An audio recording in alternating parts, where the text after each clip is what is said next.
coffee and everyone's happily got a snack and everything, we'll maybe get going. So we're going to go give you like a bit of an introduction to corrosion risk management now. So we've moved away from this awesome tool that we've just all had to play with, the corrosion risk assessment, and we're moving into what is the framework of what are all the pieces that need to be in place in order to have a fully functioning corrosion risk management program, right? So I think I mentioned at the beginning, we have a lot of the best practices in this area come from the survey that was done by NACE in 2016. It's called the Impact Study, where they went out and they collected the best practices. And so they weren't looking at all for what are the technical solutions that we're using to control corrosion, right? We've got a bit of a long history established from the 1940s around the technical solutions. But what are the actual activities that are going on that support corrosion management? And they looked at the best practices across all different kinds of sectors, largely oil and gas, where obviously corrosion is more heavily regulated, so they're probably more advanced than some other sectors, but also infrastructure, water, the military. So they pulled all of these together into this NACE impact study. And if you have not read it, this will be part of your homework. This is a really, really important document, and you can just download it as a PDF from I think it's still impact.nace.org that they've got it available. But it looks like a very hefty document, but actually once you start to get in and you read it, you'll find that it really puts a lot of context around what we do as corrosion engineers. So strongly recommend that you take some time, download it, and have a read. From this study, we actually ended up with 12 best practice areas.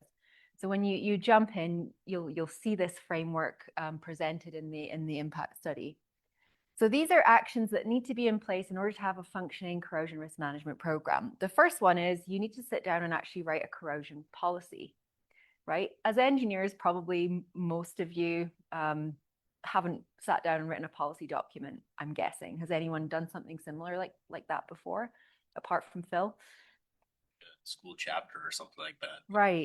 Right. So more like, yeah, exactly. So that's the sort of thing we're talking about here, but as it pertains to corrosion. So your corrosion management system has to have a high level policy that looks at how you are strategically going to create your corrosion risk management program. What are the vision, the objectives for this program? What are we setting out to achieve with this CMS? And this document always has to be aligned back to the business objectives for the organization that you're writing it for. Right. So if you think about, my experience, so I'm writing one of these for a mining organization, it's going to be quite different from a military organization. It's going to be quite different to a municipality, for example. But we have to align it to what the organization is trying to achieve generally at a high level. And we must have a way of measuring the performance of this system. So we have to come up with key performance indicators, and these change as well based on the organization and what's important.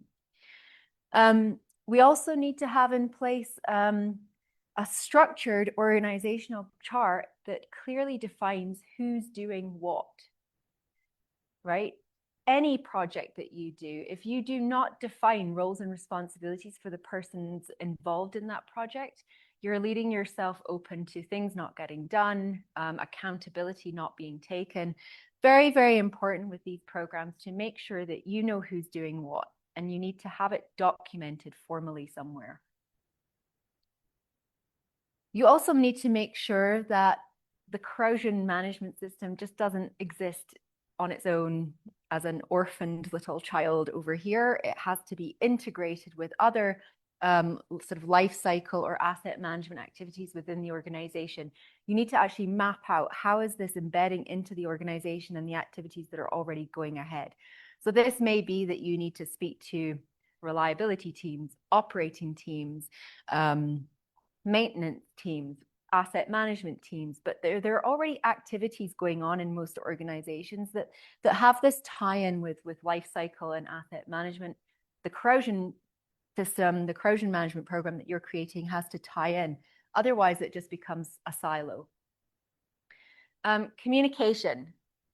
So whenever you're trying to move a project forward with people, communication is one of the most vital and underestimated aspects of how you're doing that. We're going to go into that a little bit more. But for any successful CMS, one of the best practices is you need to have a well-defined, documented communication protocol. How are you getting the roles and responsibilities of stakeholders in this program? How are they connecting? What information do they need? What information do you need from them? How are we creating this communication network for the program? So what does communication mean to everybody in the room?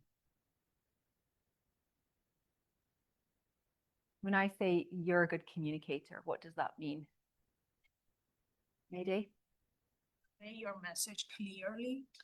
Yep. What else? Yeah. New person at the back. Do you want to come and join a table? Yeah, come on down. Come sit here in the middle. And then you've got friends. Yeah. But I was going to say, being able to explain complex topics to people that aren't in your field. Yep. Just did this health and safety engineering exam for trying to certify in Ontario. Anyway, there is this the messenger, the media, and the receiver for communication. So you have to know who is the receiver. You have to make sure the medium, which is like sending a long email, is not a good idea. So like to know like Yeah. and also, is it just white noise? Is how is the environment? What Yeah. the other message the person gets, or is there a lot of noise around? Right. Yep. That kind of comes back to that. Oh, it's like, are you wasting their time in terms of like how long do they have to look at that document to actually get out of it what you're trying Yeah. to convey? I also think, back to the white noise, there's like, if you're the CEO, you don't need to know what's happening with the pump. So it has to have a chain to go up, because if it becomes overwhelming, then you don't do anything. So we're looking for clarity. We're looking for ensuring that the information is correct for the stakeholder level, right? You're forgetting one thing, vitally, vitally important. Listening. Is that what you were going to say? Sometimes between the section, there are technical terms that the other section won't understand. Yeah. So, yeah, that's So being able to translate for different people in the organization, being able to take technical knowledge and but communication is, yes, it's all of these things, but the core of communication is actually listening. If you are not listening to your stakeholders, you're going to get something wrong. Your brain is making assumptions about them, about what they need, about how to do things, and you're not validating it. So we're going to come back to that later, because we do have an active listening exercise to do, because it's probably the most important leadership skill anyone could ever learn, is how to actively listen properly. Okay, so we're continuing with these best practices. We've already talked about this best practice. You need to have a systematic way of assessing risks so that you can make good decisions, right? We must assign appropriate budgets and resources to the program. There's no point having a beautiful corrosion risk management program if there's no money for it, right? Yeah, go ahead. Yeah. So like, for example, at Goodyear, our risk prioritization Yeah. and a column just for expense. And basically there was a budget that could get allocated to those Correct. projects, and you would fill it up and then leave the rest for the next year.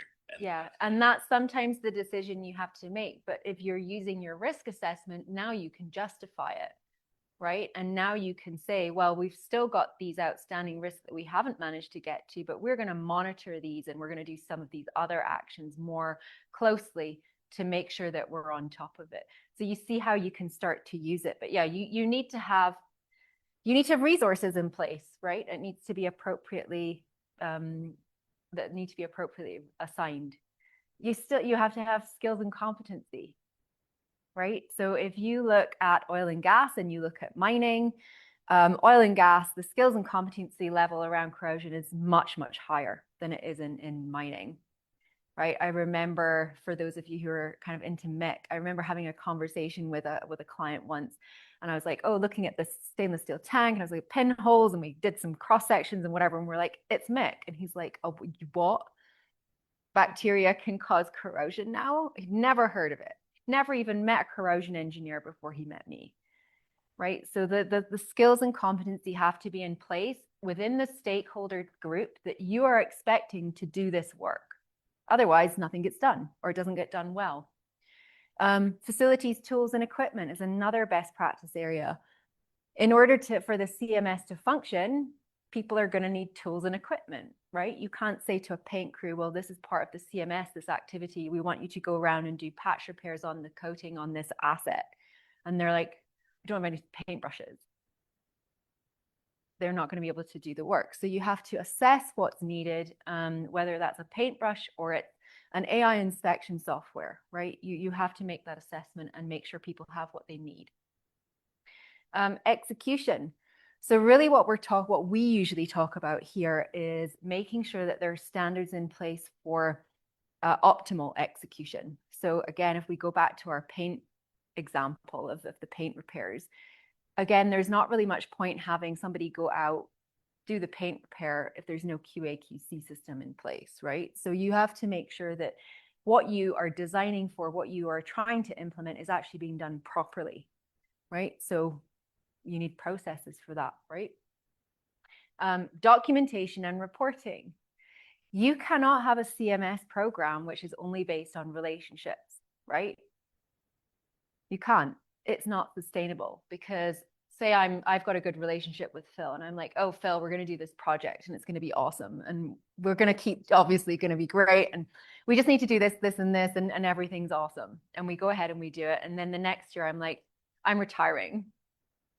There's no process in place. There's no documentation in place. You can't sustain that activity because there's nothing been reported.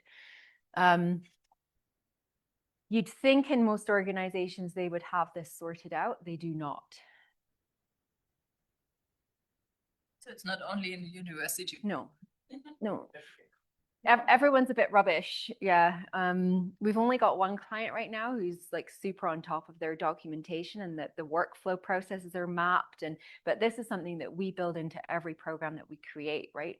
Whether it ends up in a client that has good processes or not, we're doing what we're supposed to do. Anyway, management of engineering change. This has already been brought up in the discussion, right? Operations go out and they're like, we just need a quick fix to just keep this moving, to keep this thing running. Doesn't get recorded.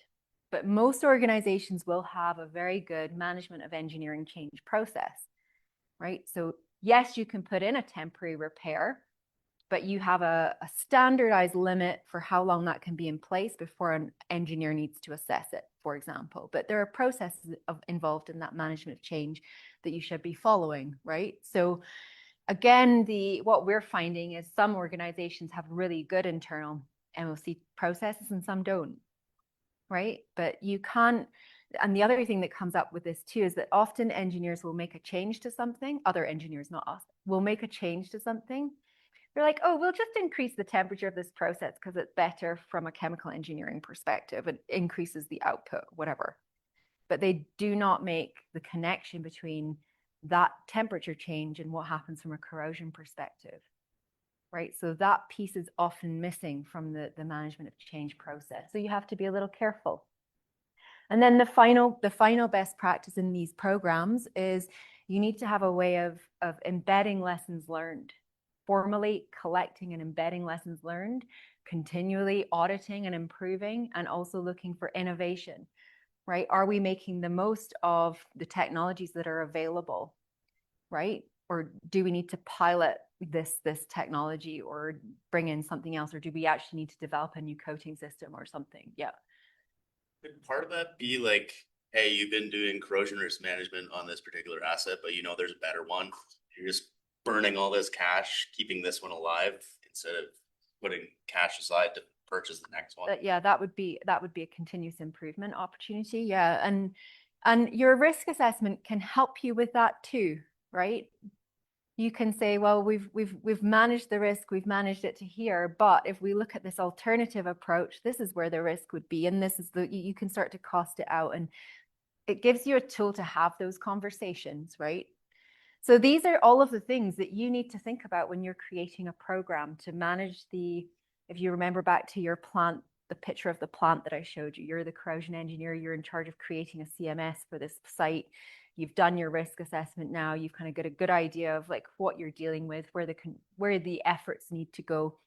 But then you have to start thinking about how do I create the program? And all of these things need to be in the program, right? So fortunately, they actually took the NACE impact study from 2016 and they've created a standard. What needs to actually go in? It's, you know, a framework. Like any other framework, it doesn't tell you how to do it, it tells you what to do. It allows you to take that framework and decide how it's going to be implemented for the context that you're in. This will be different for each and every single client, right? They're going to do things differently in every organization. So the framework is there to make sure you're capturing and you're embedding all of the best practices into your program, but the way that you do it will be different for whatever organization you're in. This is another one that I would recommend that you all go and have a look at, right? Because it's a very nice framework. It still obviously requires interpretation, right? We talked a lot about like, what does communication mean, right? A communication plan for one organization might look very different to another. The governance structure for the program in one might look different to another. So you do have to, you take the framework and you tailor it to the organization. So go and have a look at that one as well.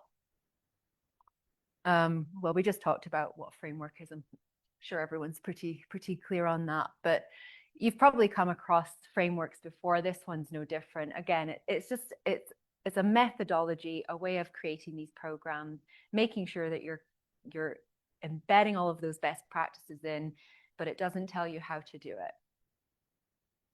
And that's kind of, these are the best sort of, this is where we ended up in the standard. From all of those best practices, they kind of condensed it down into these are the main areas that you need to have embedded in your program. Policy and strategy, we remember planning, organization, operational support, management of change, performance evaluation, continuous improvement. So the wording's a little different to the 12 best practices that you saw, but everything that they collected in the impact study has made it into this somewhere. So if you dig into that and have a look, you'll get a better idea. So this is what we've been doing at Ice Dragon for 10 years, right? We took that framework, we took the structure, and we figured out how to do these. So we actually took that framework and now we have our own kind of, we think slightly better, but might not be. But this is the approach that we usually take with a project as well. And we've kind of embedded how to do things in there as well. So we're coming back to, yeah, go ahead.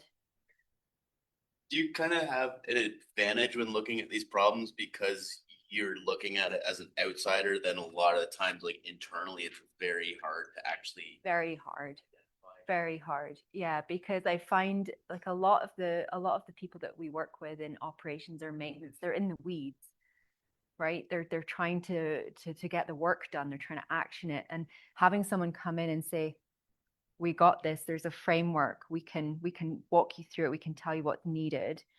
And usually what we do is we start off by going after the urgent, what's on their plate, like these technical projects. So we'll actually, if you look at our framework, we often find it's easier. We'll go in and do a technical audit. What are your current urgent issues that you've got? What's the condition of these other critical assets on site? Where are the headaches? Like, let's start there and then we'll jump here, right? We'll get into the risk assessment and we'll support them to create a plan to get those things off their plate and organized first. Because when you're in the weeds and you're like firefighting like that, you need to give people the space and the support they need to get out of that first before we can talk to them about the rest of the, hey, by the way, these are useful things too. So yeah, absolutely. Otherwise, you're just throwing more things at them. Oh, you can't do that. No. Yeah, absolutely. And you can also do both in tandem. as well, right? You could have a team working on the technical stuff and then a team working on the program development. It really does depend on where the organization is in terms of the urgency, in terms of the culture, the maturity level, right? A client that hasn't met a corrosion engineer before is going to be a bit different to one that's like, oh, actually, I have an asset management or reliability background and kind of know this feels familiar to me, right? So you have to meet the organization where they're at, for sure. So we're going to jump into an exercise around active listening. So I want everyone, I'm going to pass out a little handout for this one too, but I would like everyone to move around and get into pairs, please. And then I'm going to give you, so find a friend. We move around or like different tables. Yeah, give yourself some space. There's loads of room.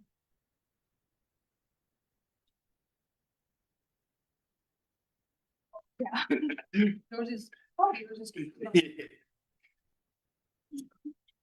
So we're gonna practice empathetic listening, which I don't know if anyone has ever done one like this before. Has everyone got a sheet? We don't have a sheet. Hang on. Always it is. You want to take part too? Oh. I think we Has everybody got a sheet? All right, okay. So the point behind this is to practice empathetic listening. So if you remember back, and I was like, oh, we're going to come back to this because listening is actually one of the most important leadership skills you can develop for yourself. And I'm not overestimating that. It really will be a huge bonus for you if you can figure this out. So what we're going to do is you're all partnered. Decide who is person A and person B. Do that now. Who's going to be A? Okay, people who are A, your birthday comes first in the year. Who's okay? So we've got A's. Put your hand up if you're an A. A. Yep. Okay. So what I want you to do is person A is going to think about a challenging situation they have encountered recently. You're then going to talk about this. Challenging. It can be anything you feel comfortable with. You're going to talk about this situation for 2 or 3 minutes. And while A is talking, the other person B, is going to practice listening. So when you're listening, you're not just sort of sitting there waiting for them to finish. You're not sitting there thinking, oh, this reminds me of a story I had about what happened to me. This is not, I'm thinking about a question to ask or how do I move this conversation off. You're actually really focusing on the person and what they're saying to you. Because after that 2 or 3 minutes, once A has finished telling their story, B is going to then ask person A, using the format that I've given you here, did I get that right? Did I hear you correctly? So you have to really pay attention, right? So it sounds like you were feeling because of this that happened. So that's the format that we're going to use because it gets you not just to focus on the fact, but also on what the person is feeling. So we're going to give that a try. Remember that communication is not just about words, it's also about body language. So if you are listening, you are making eye contact, you are nodding, what else could you be doing? Right? So have a think about what your body language is doing. Sound good? Does this sound a little different to what you've maybe done before in engineering classes? Okay, so I'll give everybody, so person A, think about your challenging situation. We'll give everybody a couple of minutes to talk about it. And then once we've gone this way, we're going to go the other way and person B will get an opportunity to do the same. Okay? All right. I guess. Good? We'll give you some. The one that is already on my mind. And so it could send based on startup first. And once we arrive here, People very well during the trip. And that created. hiking part of the leg, it was more, I mean, Yes. Shifts. And now I cannot hear from left here. I can just hear. The assumption was that we would be there. And it's very torn between the two. Yeah. When you are not in your. hearing now. Very long. So I don't know. Just with muscular situation. Because we had light, I think. In the sure and don't. So I'm searching for picture for white face. 2 days ago. And I- Literally 24 hours. Like they were sleeping I was not on the couch and stuff. But It's a more challenging one. So I should. Yeah, I know. And stuff can definitely get there. So it's Then like, I will, so I I wanted. guess when do you arrive in, as you had this background, So they wanted particularly with schools work with the admin side, they want to put Explaining, Find but that. currently I'm. interdisciplinary, particularly Mike, right? where you have to be in both. They didn't know where to put you. You're a very special case, and then you know, like you go one way that's outside of your typical area. So you're like, well, anybody here, like, it's like kind of outside your space, and then it can I be cannot. isolating and stuff like that. having any. You go through it, and it doesn't feel very good, but then you kind of get out, you pass everything, and then you're here. Yeah, that's good.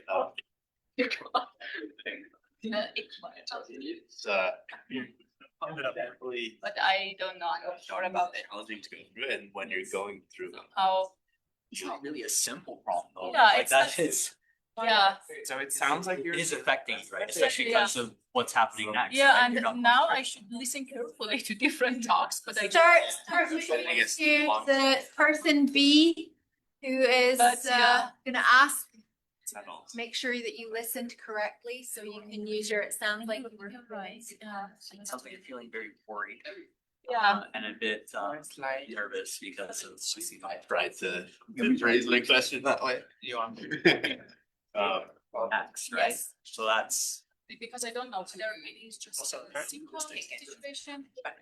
It's so funny, like, so again, outside, not interested. different aspects of Should have it like used to like having this separated. worth it. I get it. I see. It's just fine. We used to have a separate. Sometimes I have like, Like, These they go. I didn't. I will change it in my way, so in the same for Some option, we get our own separate building, so we're effectively our own. I can do my theory and ask, and ask the chair. Like, it's such a basic.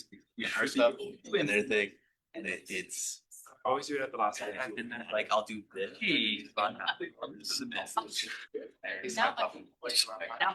I get stressed about it. So I shouldn't. Like this. Maybe not, maybe Yeah. not then, okay. If you haven't already done so, switch so that we're now, person B is telling their story, the other person is listening. And not talking, listening. Send it to her.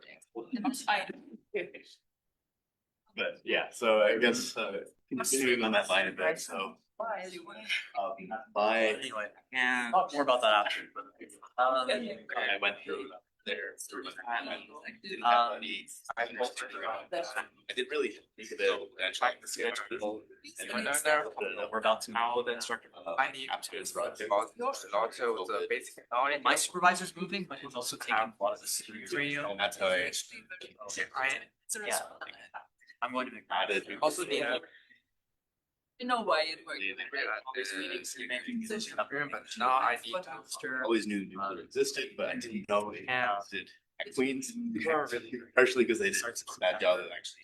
So, I don't know if it's because the school hates it, whatever, but it was really I need to. frustrating at that point. so it's like one of those like. This is really exciting. We're gonna get into it. We're gonna do a lot of great stuff. This communication thing. Weeks I gotta move out and like stuff like. Project is really good coding and we had to for yourself, figure out how that works. Help now. Design I have class seen grade. some, Regionally, That was like very. All these Yeah, things. yeah, it's like, I have no idea. If Yeah. this coding already not fair good. enough. That's like, that's a, I think like about 10 years, that's true. All meeting have to say. That it's just like, we go by, things break, Different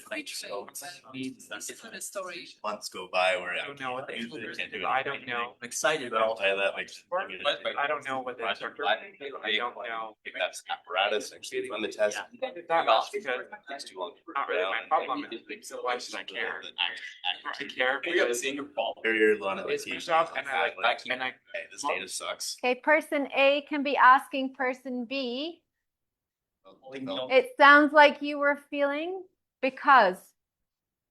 Yeah, I have to get retrained something, think from, and We'll travel and actually so that slows me down a little bit. I like to grow up go through those experiences and again, like I hate so much experiences. the same goal, the same With like the mess ups in the lab and like doing stuff. Right. And then now I actually have a lab where I'm just like super efficient. Through everything. So Yeah. all of my PhD work. All that, but actually, we have an examination at the start. the recurring. October last year. And So we have one at the start. it was like, yes. So finish up your it sounds like because. Hello, can I have everyone's attention? Are we finishing up this exercise? Hello, you're not listening. There we go. So has everybody managed to get to the it sounds like you were feeling because with person B? Yeah, you're in there. Okay, I'll give you another minute. Okay, go ahead and then we'll finish up. Sounds good. Sounds nice. I know you don't, but excellent listening, Phil. I know. This exercise is for Philip. Yeah. Start caring about the project out. So it So it's that's what I don't. I was the individual, like still like only person in this particular research project. And I just like Thank you. last week. That's very unfortunate, because especially if you have how long. It's such a niche area, doesn't really have. Everyone is trying to please or something. Yeah, and it's such like a. It's like a. Event, but we're designing for that scenario to do. That's sunny side. There isn't a lot of. Good from your But now it's picked up a lot. Yeah. Guinea pig, getting it all going and started. You're the pioneer of that way. Yeah. And then it's nice because like now I'm like sitting in on like that. Offering expertise and I still haven't even finished my PhD, so. That's time to the next door bed. I guess so. At least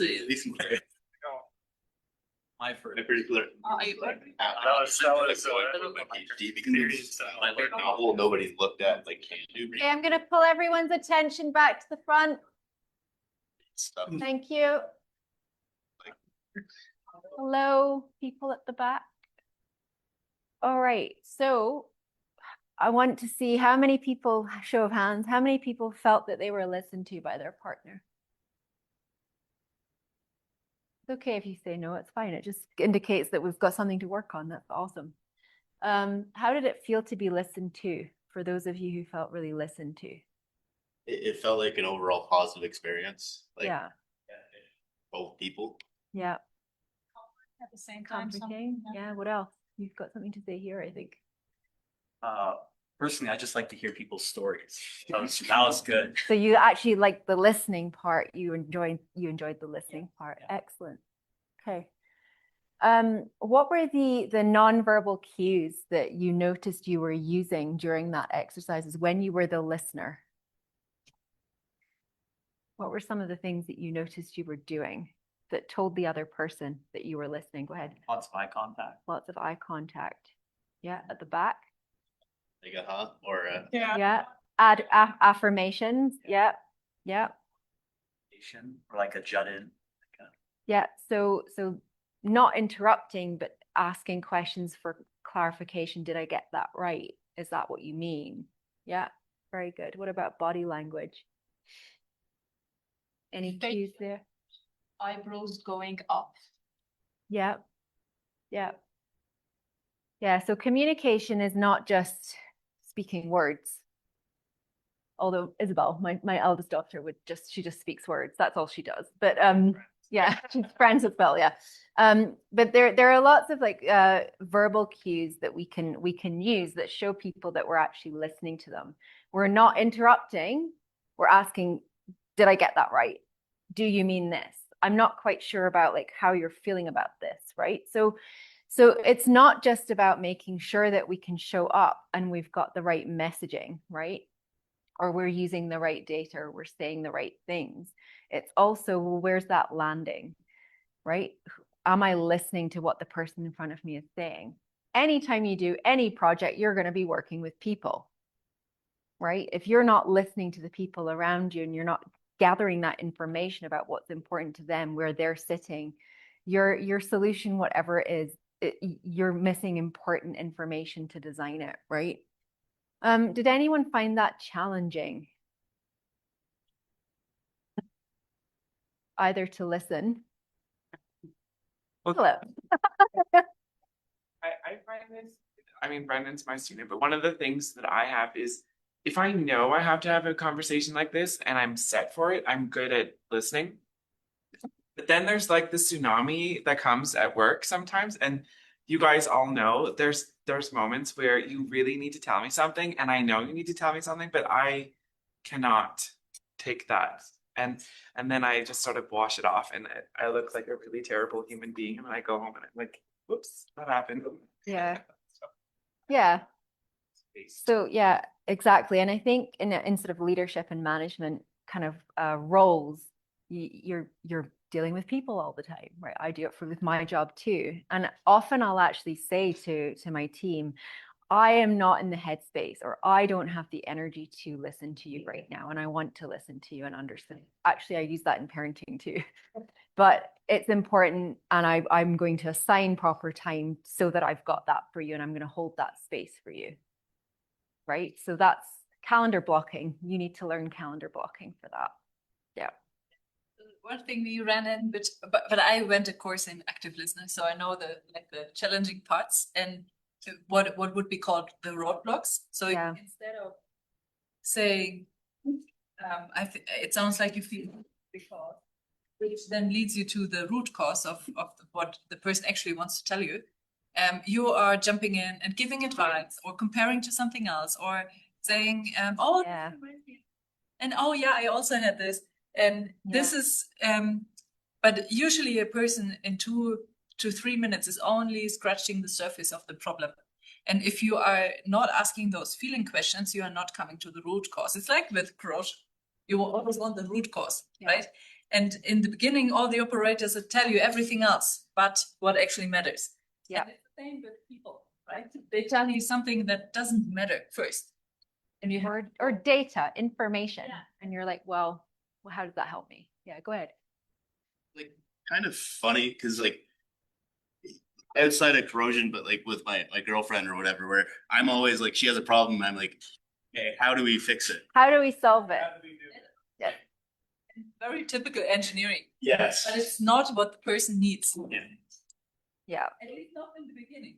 Right. And it's like very interesting because like again, corrosion pretty like engineering in general is pretty male dominated, and we're always like very, I want to fix this. Yeah. But it's like not like we don't really get the bigger picture a lot of the time because we don't go through this process. Yeah. And sometimes, you know, so I have a little actually also with Isabel, my oldest. She has communication things. But we have a little framework that we use now. I'm like, do you want a hug? Do you want me to listen to you? Do you want the problem solved?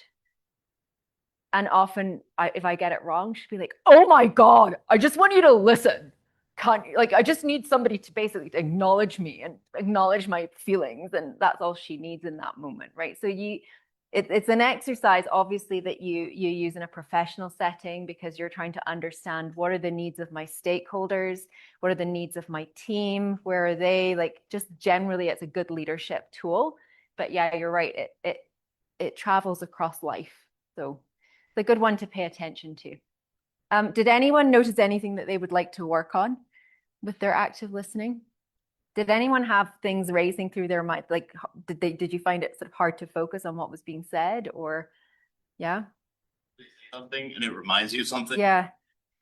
Like what Yolana's saying is like you're thinking about that thing and you're not thinking about what they're saying. What's in front of you. Yeah. So it's actually, it's actually something that very few people are good at.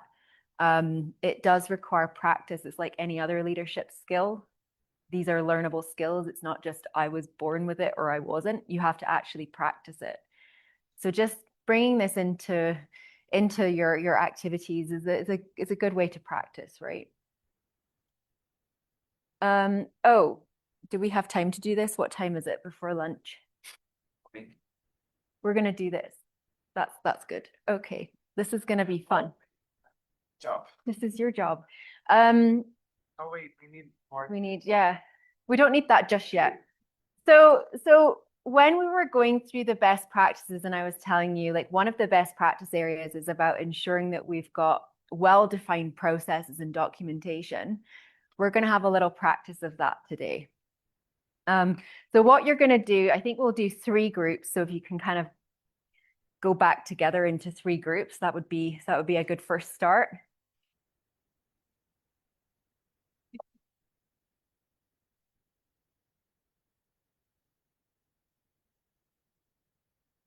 So what we're going to do is each group is going to come up with a set of instructions, process. You're going to define a process for how to make a peanut butter sandwich. Right? So you're going to define for somebody else how to make a peanut butter sandwich. Right? So that's it. That's the exercise. And then we're going to get back together and you guys can select Phil to make your sandwich and we're going to see how he gets on. All right? Well, we were going to do jam, but we didn't have jam this morning. So yeah. So it's like a standard operating procedure for those of you who are familiar with those, but we want you to write a list of instructions. How are you going to get somebody else to make a peanut butter sandwich? Is anyone allergic to peanut butter, by the way? I should have checked that first. No? Okay. So do you want to join a team? Yeah. Go over here maybe. They've got 3. And again, once you've got we're going to give you 5 or 10 minutes to do this and then assign a spokesperson and we'll kind of share the steps from each group. And then we'll choose maybe one of them, I think, given the time. And then we'll get Phil to make a sandwich. Just bored. Yes, you're going to make a sandwich. Yeah. First would be Not me because my writing.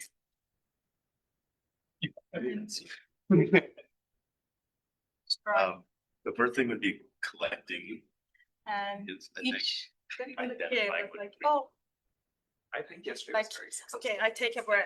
It was, she was showing them how everything can go. And why not? Awesome. No. Red. Give him an A for that effort. School, the knife. Oh, sorry. Learn verbally. Ooh, you never. That was pretty easy, right? Sorry? I mean, I've seen this like very Have a knife. videos. too. It's There's the some exact same heat thing. coming in. Yeah. 100% of I it. use There's- knife. Sure, that's not Being really very. detailed about it, which is a little. Well, they all what it set up is. when it was It seems overboard, but it's just. this was like a made for conceptual. we have faculty council, so it was made for us to do mixed delivery. Think people. I Yeah. think they spent So there's a step, yeah. I think from what to read nice. I like the skiing stuff. Slice. buying, purchasing the ingredients, what we want is. I see. We already, Okay. but we. No, generally not. Goal was Slice, right? Yes, it's true. You don't want 2 baguettes. Oh. That's right. Plastic. Do we need instructions? Counterclock. Do you open a vacuum, Jim? For him? That is something. a knife. Yeah. Maybe under hot water. Hot water, Rubber. sometimes you can pry it up. That's it. it says 12:30. Take a knife and we'll just take it with his and then. And what's his Want first to come step? to the import store? I was just gonna say, just Except get a not. clean plate of peanut butter. Sit quietly. Oh, yeah, that's. Yeah. You know, that's the thing. You know how you go through those optional, like the, We what kind don't of. have it first, not to. Okay. So because Some form. so important to listen to it. They're No. both, I think that's Some- two. Yeah. You know, but. Yeah. Work after that. I've just identified what. Yes, out of your And like- You're exactly like Isabel. She's the exact same. Well, I need you to listen. Those It's two. the Before we can that's with. jam. Do everything on top of. Anyways, I find that. Yeah. The other. And. New. Just Yeah. tired from being Now around. for the peanut butter sauce. More than I actually. One slice of olives, one for the. It. Risk. Identify the risk. It's kind of nice. Are you allergic to peanut butter? Peanut butter. If you. Used a knife before. So list any assumptions you're making. Hi, Graham. Thank you very much. Move on. Good, make sure you bring it home or take it. Yeah. Something. Like 8. I think it's funny. It was so good. How does that pee? But that's right. Never. Also, usually wakes up downstairs. And He's never made one. Oh, PBS days. We do same. Peanut butter. Oh, okay. We didn't go out. Peanut butter, that's better.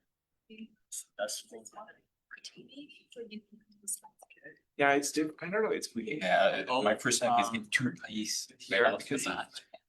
Yeah, to that. He's got an okay, I mean, On the knife. It's the nine. Of the peanut butter, one of the pieces. Same knife, you retake some jam, It's like and after you spray it on the other. actually, After you stick it together, such a Zero monster is gonna be. I mean. Yeah. Curious. he hates like That's. Any assumption in that process? my bed is nice. When I go there, You have a tape. but You tape.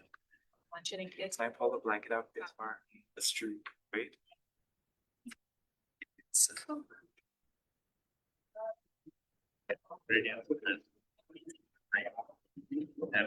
yeah, that's nice. The feeling that they like get spoon or something, but like very specific, like some specific measurement. You Like when you said. Like, I was like. Oh.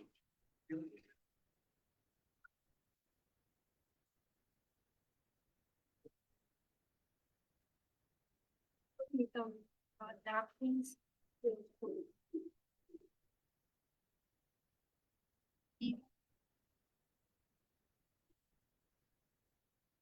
It sounds really good. I want to taste it.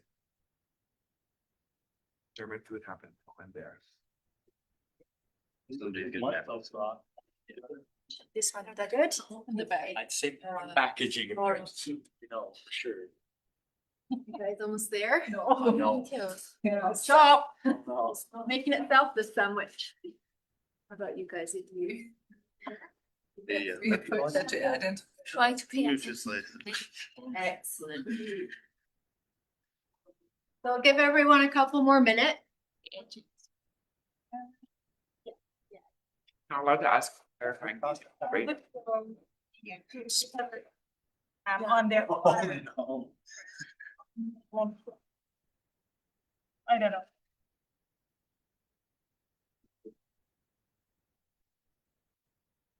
Go into that detail. If they can read this, they can promise. It said he's gonna follow it to the T over. Yeah, use knives.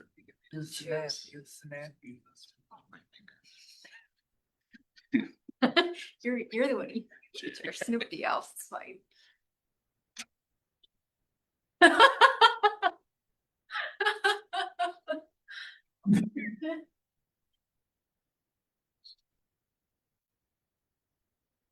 I will clarify.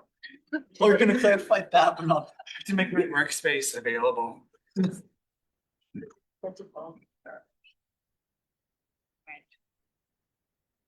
All right, folks, to sign up, spokesperson for the group, please. I need you to say that. Read it. Go ahead. You want to go first? Yeah, okay. Is everyone else done? Is everyone else done? You're finalizing it? Okay, okay, so this one go first. So go ahead. Share us your instructions. The first step is wash your hand. I will assume you already did it. Okay. We're gonna read them out and then I'm gonna choose one because we don't have time to do them all. Go ahead. You take 2 pieces of bread out of the bag carefully and delicately. Then after that, you take a knife. You put some peanut butter on the knife. Then after that, you spread it equally on 1 piece of the bread. Using the same knife, you then put some jam on the knife. Then after that, you re-spread it equally on another piece of bread. And after you combine the 2 pieces of bread each other, such as to combine the jam and peanut butter each other, such that they're in contact with each other. And that's it. Then after that, you eat and you're happy. Okay. Group. Okay, middle group. All right, so first thing we're gonna do is identify what tools or ingredients we need. So just listing them out, we need sliced bread, the butter, jam, for spoon, flat surface. Then we're identifying the risks before we actually go through this procedure. So identifying if you're allergic, you need a peanut butter and jam set. 4, is the knife sharp? It's sharp, be careful. And then our step-by-step procedure is you'll remove 2 slices of bread from the packaging and put on the plate. Use a knife to spread the peanut butter on one of those slices. Spoon to spread jam on the other slice. Put your tools away safely. And then assemble the slices with the coated sides together. And then you eat it all in 1 bite. On one bite. We're really concerned about safety until you choke yourself, and then we're gonna ignore it. Okay, nice. What about this team at the end? We started by buying all the ingredients that we need, peanut butter and jelly.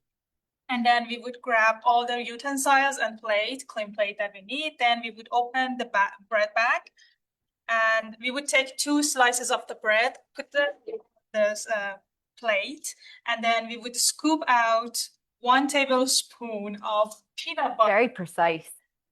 On one of the slices of the bread.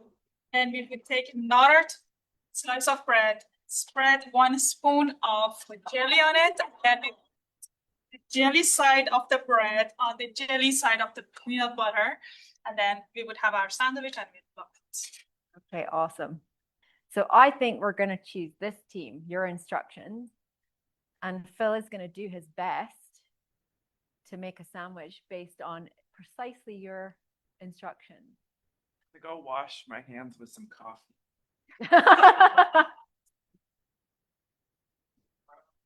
Yeah, so we're going to assume that his hands are washed, right? Okay. Okay, what was the So what was the second step? Get a piece of bread out of the bread delicately. Yeah. How to do that? Very delicately. Okay. Delicately take. Yep, perfect. Get the knife.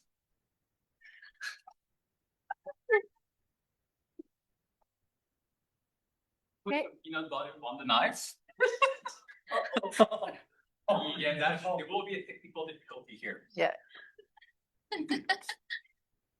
Your mouth. He didn't tell you to open it. So there we are. Excellent.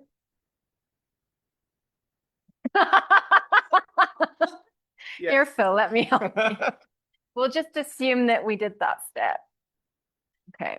That's the thing. All right. What was I supposed to do again? Just put some peanut butter on the knife. On the knife, not on the bread. Yep. Okay, equally on the bread, equally. Don't forget the crust.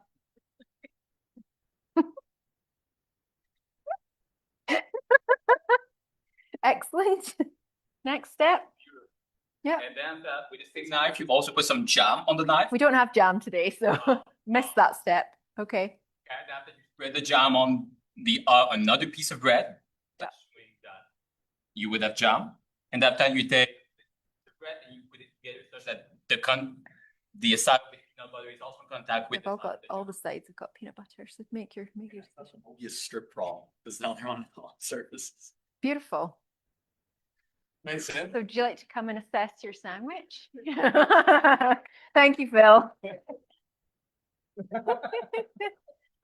So it's really supposed to be a silly example of like, what are some of the assumptions that you made behind that, right? You're making the assumption someone has made a peanut butter sandwich before and they're not a complete idiot, right?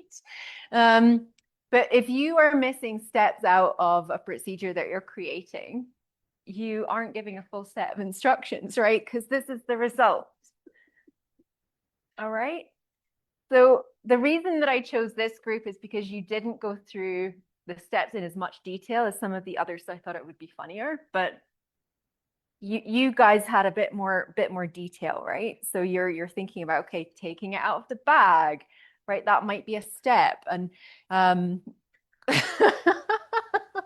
Phil. The shadow. But when we're creating processes, when we're creating workflows, it's really important to figure out what are the assumptions that we're making about the skills and competency of the person doing this, right? Do they know what we mean by peanut butter or whatever it is that we're doing, right? Have we got enough detail in there that they can pick this procedure up and actually implement it properly the way we expect them to, right? Are there tools and equipment that they need to enable this process to happen? So you can see where it goes wrong. I know it's a silly example, but hopefully it'll go in your brain now. You're like, when I'm looking at a set of instructions or creating a set of instructions, what are some of the assumptions and questions that I've got behind that? What's the outcome? Who's doing it? What level of detail do I need to go into, right? So if you've got somebody that has, I don't know, you're looking at a quality control process for coating or something, and they've got a level 3 coating from AMP, right? You don't need to go into as much detail to tell that person what each step needs to be in precise detail. But if you've got someone that doesn't have any training at all, your set of instructions is going to look very different, right? So this really ties in with this best practice around making sure that we've got good workflows, documented processes, but it's also thinking about how do we design those processes for the end user, right? And again, you've got a stakeholder there. They're going to tell you what they know, right? So you have to go and you have to listen, right? So we're going to talk this afternoon. I'll give you an example of what we're doing with the Canadian Navy and the importance that we found around talking to the sailors, right? Talking to the people that are actually doing the paint repairs on board. Not going in with assumptions, because if you make assumptions, you're going to give them the wrong instructions, or the instructions will be at the wrong level, or they're for the wrong things and they don't really need help with that, right? So you're starting to see some of these pieces tying together, right? And there are structured ways of creating workflows as well, process diagrams and things that our chemical engineers are very familiar with, right? There's similar types of things in place for instructions and standard work operating procedures and test plans and things like that you can follow to help you with that. So hopefully this one you remember and it goes in. And so the next time you're thinking about creating a set of instructions, you actually put some thought into it, right? Around who's going to be the end user and what are we trying to do here. Thank you, Phil. I think a round of applause was very right. Yes. So I think with that, I think we're going to break for lunch now because it's a good place to stop. At this point, does anyone have questions about any of the material that we've done this morning, or anything you want to ask me before we go and eat? Everyone's feeling good? Yep. Okay, awesome. And everyone online, you're good too? Asking them if they have any questions. Nope, you're good. Okay, so we will come back in an hour. Did we give them, Yolanda? Yeah, an hour. Okay. We have an hour and a bit, Yeah, we have. an hour and a half. I want to, if possible, if we can come back yeah, earlier because yes. we've got lots of stuff to get through this afternoon too. So back at 1. All right, I think the food is out, so you can go eat.